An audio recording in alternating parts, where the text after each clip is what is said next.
संबित जी, सबसे पहले आपके साथ शुरुआत करते हुए, देखिए एक वक्त था जब कोरोना पिछले साल आया, पहली लहर थी, लॉकडाउन का अनाउंसमेंट हुआ, परिस्थितियां ठीक थी, नियंत्रण में सब कुछ रहा, लेकिन दूसरी लहर का हर दिन बिगड़ते हालात के बीच आज लोग बड़े हताश हैं। उनको लग रहा है कि हमने क्या व्यवस्था, हमने पहली लहर से क्या कुछ नहीं सीखा। जो सवाल राहुल गांधी उठा रहे हैं, उनका कहना है कि मैं जब कहता था तो मुझे कहता था कि राहुल गांधी डरा रहे हैं लोगों को। क्या जवाब है आपका इन परिस्थितियों पर? देखिए अंजना जी, पहली बात तो है, आपने कहा आज ये जो टक्कर है हम दोनों के बीच होने वाला है, मुझे लगता है आज कहीं ना कहीं ये टक्कर नहीं है, हम समाधान की ओर बढ़े। मैं बिल्कुल टक्कर नहीं करूंगा, सवाल पूछना बिल्कुल जायज़ है, लोकतांत्रिक देश है, सरकार से सवाल पूछना चाहिए। और मैं पूरी संवेदनाओं के साथ, क्योंकि जो दृश्य सामने आ रहे हैं, लोग अपने परिजन खो रहे हैं, लोग आज परेशान हैं, तो मैं उनको और चिल्ला करके परेशान नहीं करना चाहता हूं। देखिए सवाल राहुल जी का पूछना बनता है, पूछना चाहिए भी, मगर शब्दों का चयन उचित हो, ये टोंटबाजी ना हो, सवाल हो तो ठीक भी है। ये कहना कि एक तुगलकी लॉकडाउन था, देखिए अंग्रेजी में कहावत है dam if you do dam if you don't, मतलब आप लॉकडाउन लगाओ तो आपसे पूछा जाता है ये तुगलकी लॉकडाउन क्यों लगाया, लॉकडाउन नहीं लगाओ तो यही राहुल गांधी ट्वीट करते हैं कि आपने लॉकडाउन क्यों नहीं लगाया। दूसरा पॉइंट इनका था कि थाली बजाओ ताली बजाओ। देखिए थाली ताली क्यों बजाई गई थी? कोरोना को भगाने के लिए नहीं बजाई गई थी।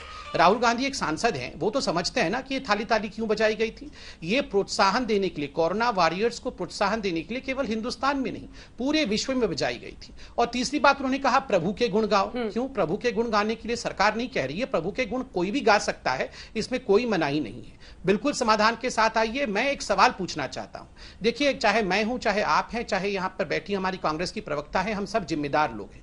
क्या राहुल गांधी जी ने वैक्सीन का पहला और दूसरा डोज लगा लिया है कि नहीं, यह भी मैं जानना चाहता हूं, क्योंकि यही वो विपक्षी पार्टियां हैं जिन्होंने जब वैक्सीनेशन शुरू हुआ उस समय इन लोगों ने कहा ये वैक्सीनेशन में गड़बड़ी है, वैक्सीनेशन नहीं लगवाना चाहिए। अखिलेश यादव तो यहां तक चले गए कि मैं तो किसी भी कीमत पे वैक्सीन नहीं लगाऊंगा। देश को भटकाने की कोशिश हुई। आज अचानक ये सवाल पूछा जा रहा है कि वैक्सीनेशन और ज्यादा होना चाहिए था।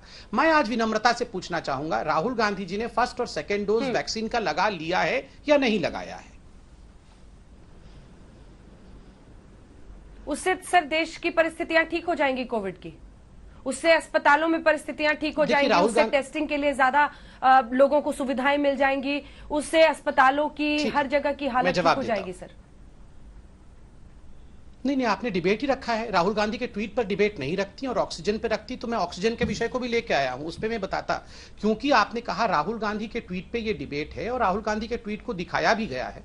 चूंकि राहुल गांधी सेंट्रिक डिबेट है और राहुल गांधी कोई साधारण व्यक्ति नहीं है, एक सांसद है कांग्रेस पार्टी के, और ये जो वैक्सीन लगाने के विरोध में भी उन्होंने कहा था, और चूंकि उनके ऊपर डिबेट हो रहा है, मैंने एक सवाल पूछा, विनम्रता से पूछ रहा हूं, क्या उन्होंने अपना ड्यूटी एज अ सिटीजन पूरा किया है कि वैक्सीन लिया उन्होंने, या वो वैक्सीन को एक्सेप्ट नहीं करते हैं? ठीक है।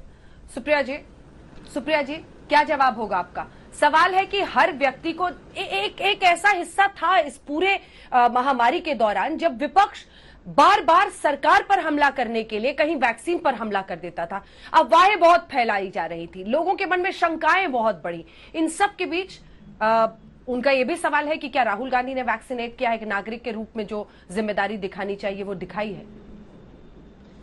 अंजना जी, मैं अपने गृह क्षेत्र महाराजगंज में हूँ और मौत का जो मंजर हमारे आसपास दिख रहा है, और मुझे ये बताते हुए खेद होता है कि आज मेरे बहुत प्रिय जानने वाले की लखनऊ में कोरोना से मौत हो गई और 13 घंटे इंतजार करना पड़ा उनका अंतिम संस्कार करने के लिए, और उसके बाद हर तरह का पुल एंड पुश जिसको कहते हैं लगाना पड़ा, स्ट्रिंग्स पुल करने पड़े, उसके बाद उनका अंतिम संस्कार हो पाया। ये मैं बड़े खेद से बताती हूँ, क्योंकि मौत का जो घिनौना मंजर हम देख रहे हैं ये राजनीतिक नहीं है।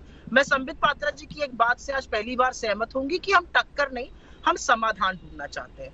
तो मैं आपसे पूछना चाहती हूँ कि जब जलते जलते इलेक्ट्रिक क्रेमेटोरियम की लखनऊ और गुजरात जैसी जगहों में लोहे पिघल जाते हैं, जब ऐसा लगता है कि दिवाली के दिए नहीं, ये तो चिताएं जल रही हैं, जब बेड नहीं है, जब रेमडेसिविर 12,000 रुपए प्रति वाइल पे ब्लैक मार्केट होने लगती है गुजरात में या किसी और भी प्रदेश में, मुझे नहीं फर्क पड़ता कि वो भाजपा का है या कांग्रेस का है, कहीं पर भी होने लगती है, तो ये विस्मय की परिस्थिति है।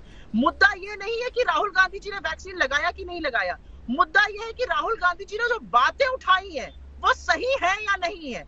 मेरी उम्र 43 साल है, मैं वैक्सीन क्यों नहीं लगवा सकती हूँ? ये सवाल मैं जानना चाहती हूँ। मैं अपने क्षेत्र में घूमती हूँ, मैं वनरेबल हूँ, मेरे घर में बच्चे हैं, बूढ़े सास ससुर हैं, मैं क्यों जाके उनको अपना इन्फेक्शन दूं? मैं वैक्सीन वाकई में लगाना चाहती हूँ, लेकिन मैं अफरा तफरी करके चुपचाप पीछे से नहीं लगवाना चाहती हूँ। मुझे वैक्सीन क्यों ना लगे? मैं पहली एक बात, और मैं एक छोटी सी बात आपसे जरूर आज ये पूछना चाहती हूँ अंजना जी, और आपके माध्यम से बीजेपी से और दर्शकों तक ये पूछना चाहती हूँ, क्या आज भी हम डिनायल में रहेंगे?